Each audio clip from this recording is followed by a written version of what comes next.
So in the previous video, we talked about work and then it being constant and how do we calculate problems that when work is constant. But we also said that work is not always going to be constant. Sometimes the force may be changing at different distances. So the way that we would usually find the work is by taking the integral of the force from A to B, where A and B is the distance that you're traveling. So typically we're going to talk about two different types of problems. So two problems or two types.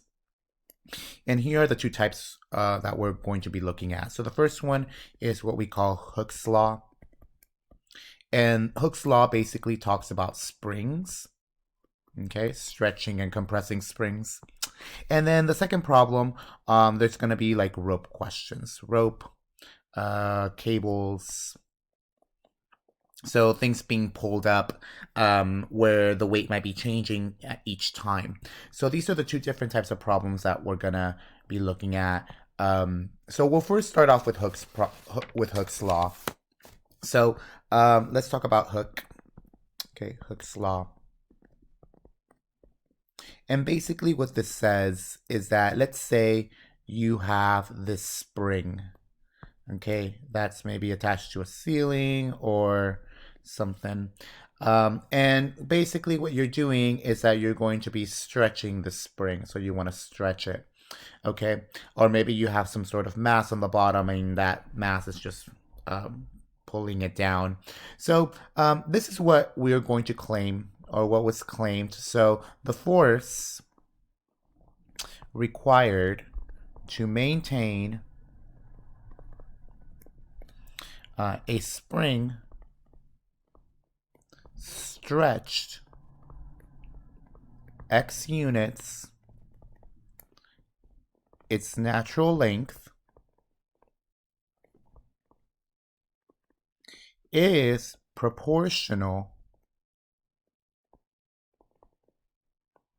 to x. Okay, so that's what we're going to claim. So this is basically what Hooke's law says, that the force required to maintain a spring stretched x units its natural length is proportional to x. So let me give you a little demo of what that really looks like. So basically, if you have my spring here, maybe it looks something like that. Let's say I were to take the same spring, okay? So here's my spring. Imagine that that's the same. And if I were to, and that's its natural length. So it has a natural length, maybe it's 2 meters. I don't know. And then I stretch it a certain amount of value, x. Okay. So if this is x units past its natural length, so if this is 0, I stretch it a little bit more, it's going to require a force F. Now, what Hooke's law is saying is that if I were to take the same spring, say start from the very beginning, and I were to stretch this instead, let's say I doubled it, so now instead this is 2x, okay, so twice the length that I'm stretching it, then that would require 2 times the force. Okay, that's basically what Hooke's law says. So that is directly proportional to x. So the way that we usually talk about proportionality or variation problems is that the force is equal to kx, where k is just a positive constant. Positive constant.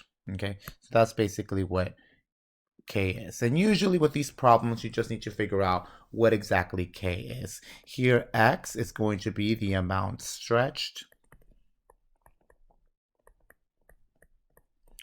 past its natural length. Okay, so that's basically what it is. Okay, so now all we really have to figure out is what our force is. So if we know the force or the work required, because that's basically what we want to find out. So if we know what the force is and we know how far we're stretching it, we can immediately find k.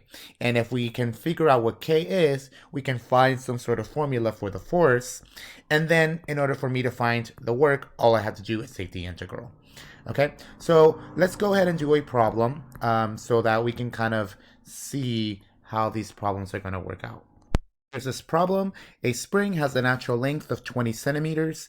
A 40 Newton force is required to stretch a length to a length of 30 centimeters. How much work is done in stretching the spring from 35 centimeters to 38 centimeters? So you can pause the video to kind of just write the question down and try it out if you want to. I'm going to go ahead and do it. So one of the things to really consider is that we have a 40 Newton force. We know that newtons, if you have a force of newtons, then the work should technically be in joules. Okay, and in joule is a newton times meters. Notice that we don't have meters, we have centimeters.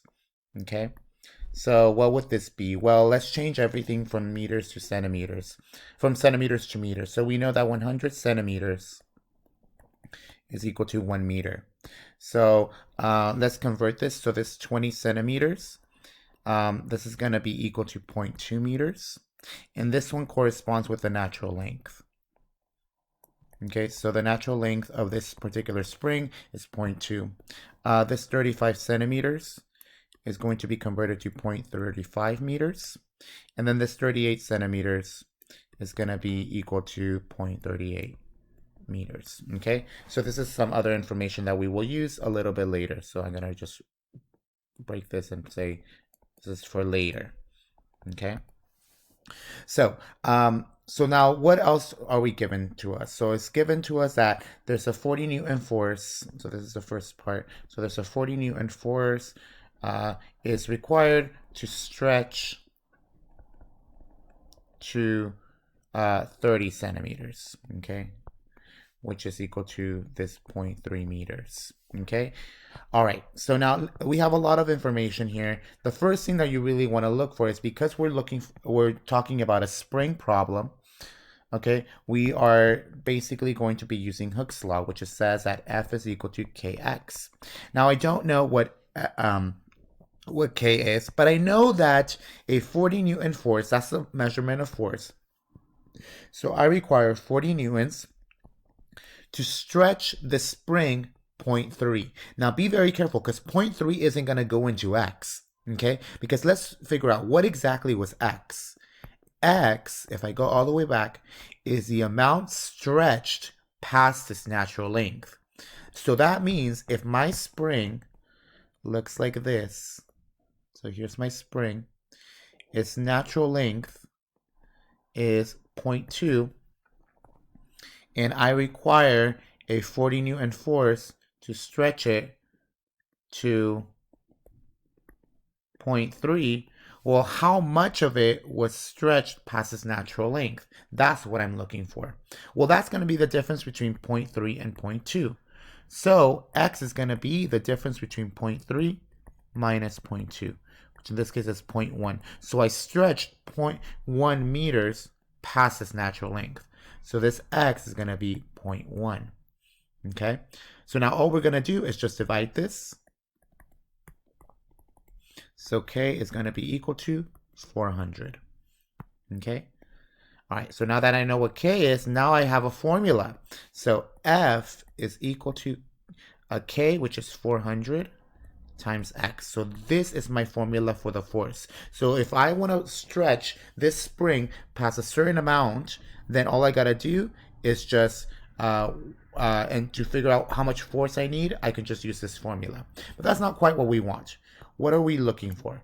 We want to figure out how much work is done in stretching the spring from 35 centimeters to 38 centimeters. Okay, so what we really want to figure out is this. Let me write it out.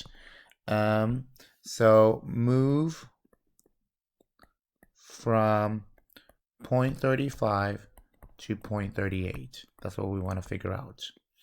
Okay, well, let's see what that is. Well, how we need to figure out what x is going to be. Okay, because right now we have the spring with its natural length of, forgot what it was, 0.2. Yeah, it's 0.2, and I want to stretch this all the way until it gets to 0.35. Okay, so what is that going to give me? So this that's an ugly 0.35. Okay, so how much is that going to give me? Well, all I got to do is take 0.35 minus 0.2. That's going to give me 0.15. So I stretch this 0.15 meters past its natural length.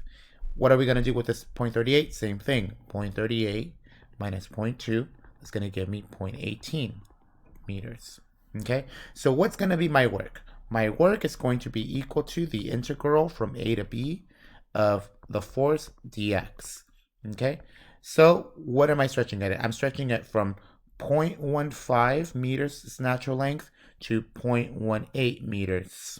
Okay, what am I integrating? My force, which in this case is 400x dx.